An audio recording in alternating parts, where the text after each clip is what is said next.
Negeri dengan peradaban kuno ini bukan hanya terkenal karena piramidnya, tapi juga pusat kebangkitan Islam modern.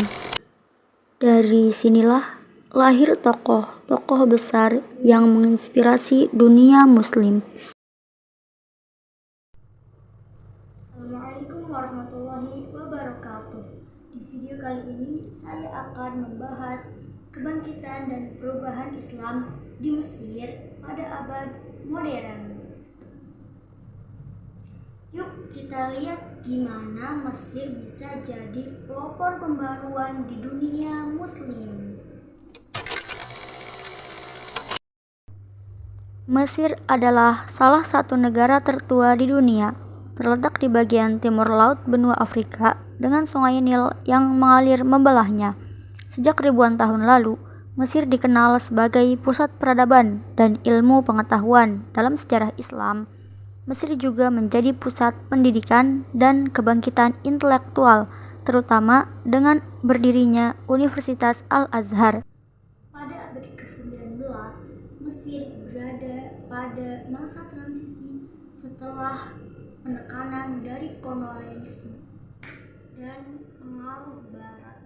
Banyak pemikir yang mulai sadar umat Islam harus mulai sadar lewat pembaharuan dan kebangkitan. Saat itu muncul tokoh penting yang bernama Muhammad Ali Pasha, pemimpin Mesir yang memulai reformasi dari berbagai bidang, pendidikan, industri, politik, dan yang lainnya. Dan ada juga salah satu tokoh yang berpengaruh yang bernama Rifa'ah Al-Tahtawi. Beliau dikirim belajar ke Prancis dan sepulangnya membawa semangat baru.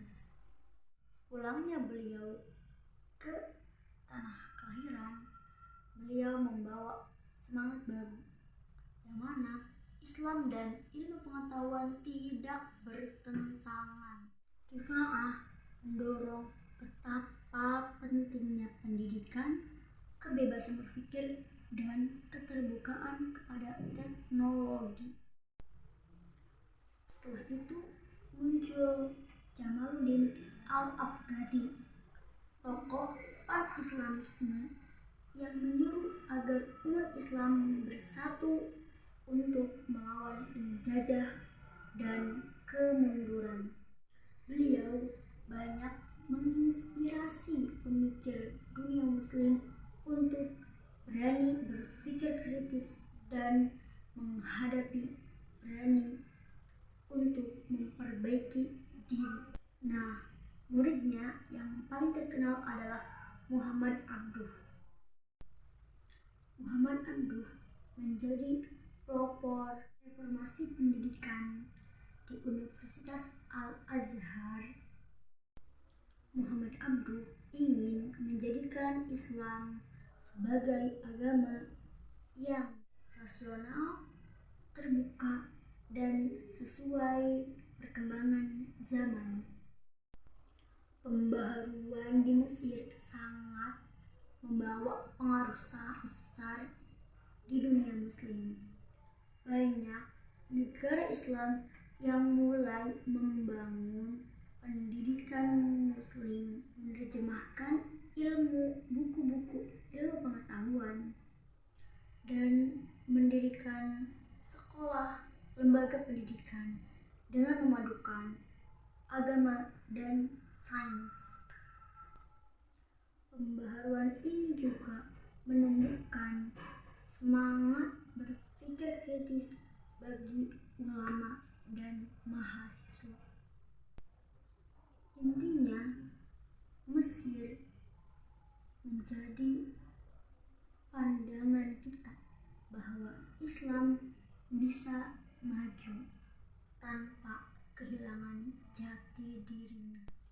Dari kisah Mesir, kita belajar bahwa kemajuan Islam tidak datang dengan meniru, tapi dengan berinovasi, keberanian belajar, dan berpikir.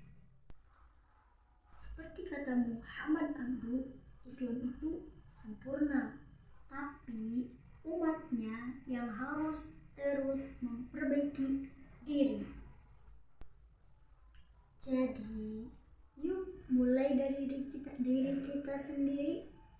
Kita harus terus belajar, terbuka, dan jadikan ilmu sebagai cahaya hidup. Karena Islam selalu mendorong kita dengan